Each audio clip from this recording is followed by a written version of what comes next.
Hey dudes, it's Wednesday on Geeks of the Week. Happy Halloween. I'm Lulu. Did I say this is Geeks of the Week? I think I did. Anyway, what's up? So it's Halloween week and I'm not entirely dressed up as you can see. Um, yeah. I think I said a couple weeks ago that I originally made Jiffany from Gravity Falls as like my Halloween costume, but I ended up liking the costume so much that I decided not to make it my Halloween costume. So when I had a party last week, like I spent a ridiculous amount of time, but only about $20 throwing together some sort of like half-assed witch thing. Hence this. It's adorable though, check it out. The bow is mine. I did make it, but I stole it from another costume. But the hat I thought was cute. $7 whole, whatever. Anyway, so this is actually like what I'm dressing up as. I'll be wearing it to work on Friday. It's very work appropriate for Halloween, I guess. So, sorry I'm not dressed up cooler, but I wore Jiffany for you guys a couple weeks ago, and y'all know what I look like in costume anyway, so whatever. Let's see, let's talk to the geeks. Actually, first of all, I want to talk to all of you guys, especially those of you who submitted a Tuesday audition. Holy crap, it was so hard to pick somebody. I actually didn't watch the videos until the night we decided, because I procrastinate like that. And I went into our group chat and I was like, holy shit, you guys, how are we gonna pick just one? So for those of you we didn't pick, please know that it was not easy. You guys made it really tough on us, and bless you guys for that. This is the second time we've had to go through and pick another Tuesday, and I always enjoy the process. I mean, obviously I hope it doesn't happen again because I love everybody and I want us all to stay together forever. But it is kind of fun to see the people who watch us. So thank you guys again. We did pick a new Tuesday as of last week, and we are very excited to have them start. As Steph said on Monday, in case you missed it, they will be starting next Tuesday.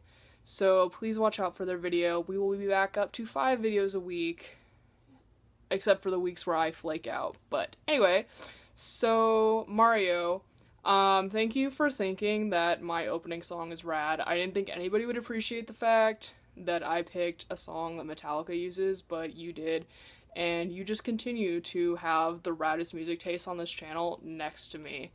Also, I apologize for, like, totally answering your question wrong. I didn't, like, realize that you were asking about a Dragon Ball Z specific attack. But to be fair, I haven't cared about Dragon Ball Z since I was 12 years old, so I would not have been able to answer with a Dragon Ball Z attack. Anyway, sorry everybody. Also, I will be definitely giving Spider-Gwen the series a chance. Like I said, I wasn't totally crazy with the direction they took her character. I wanted something a lot different, but I still want to check it out because I think the concept is awesome, and I'm glad that Gwen is getting more attention and that there's just more female-led comics to begin with. So I'm hoping it'll be really good. Really hoping that it will be. Let's see. Nikki and Steph are both busting their asses for Kamikaze. I know the hours are literally ticking down at this point because they are leaving tomorrow, and I've been biting my nails for the past 3 weeks for both of them. Steph is making 3 brand new costumes for this convention, and like, my maximum is like 2. I've realized that if I make any more than that for a con, then I just go insane. So my hat's off to Steph for being able to do that, but she's like 10 times the seamstress I am, so whatever. But all of her progress looks awesome so far, and I have all the faith that she's gonna finish on time, even if she hates everything she makes. I know she's gonna finish. And Nikki has been working on Groot, as you guys hopefully know, and I don't think I've said this, but I am so proud of you, Nikki, for going outside your comfort zone and picking something that difficult to work on. I wish I had the same kind of courage you do. Hopefully next year I'll be able to do something like that. You did kind of inspire me to like get off my ass and like really look into finally making something that I've wanted to make for a while. I just want to learn how to make armor finally, but that's me and not you. You continue to kick ass. I'm just have my fingers crossed for both you guys, and no matter what, I hope you guys have a bomb-ass weekend, because obviously you will. There was something else that they said. Oh, Steph wanted to know, like, what scares us the most, like, like the absolute most. And as you guys know, like I wouldn't say there's any one thing that scares me, but as you guys know, I have really bad anxiety. So like everything scares me to an extent, but I realize like a lot of it is in my head. Um I guess more than anything, the thing that scares me is failure, and I believe that you never truly fail unless you don't learn from your mistakes and you just give up because of them. But sometimes failure seems all too real, and so that's, I think, this thing that scares me the most. But that's getting really psychological, and that's not fun to talk about. So moving on, I actually wanted to talk about. I was thinking on my way home, I was like, I don't really like that many like spooky animes or anything, but I do like 3 of them, so maybe I could share those. I was like, it's not enough for a blog post, but it's enough for a video for Geeks of the Week. So here are my 3 favorite spoopy animes. The first, of course, is Umineko no Naku Koro ni, the anime adaptation of the visual novel. Now, if you ask 99% of Umineko fans about the anime, they will tell you it is shit. And it probably is, but I watched it before I got into the novels, and obviously I enjoyed it enough to get into the novels and the manga. So, I guess these aren't exactly spoopy, they're more horror, I guess, if you want to call them that. But Umineko is like my favorite actual story of all time, I'm pretty sure, like regardless of genre or whatever. It is my favorite story. It's amazing and wonderfully thought out and incredibly detailed, and just makes you feel so many things you didn't know you could feel, especially in a horror story, and I just love it so much. So I do recommend the anime for people who want to check it out, because the novels are kind of hard to get a hold of and can be very lengthy. So at least check out the anime if you want to see what it's at least kind of about. There's also manga that I've only read some of, but what I read was really, really good.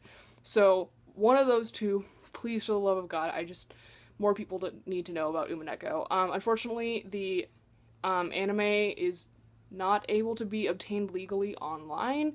NIS America did license it, so hopefully maybe you have a friend who can afford the $100 box set to borrow it from. And the manga is published in the US also, so you can check those out very easily. Second on my list is a show called Another. It came out a couple years ago, and I was curious about it. And it's more creepy than anything up until like the last 2 episodes. The second to last episode is one of my favorite episodes of any anime ever. Not to spoil it too much, but it's basically, I can't describe it without spoiling it, but it's kind of amazing. There's just a lot of killing and people trying to kill each other, and it's just kind of great.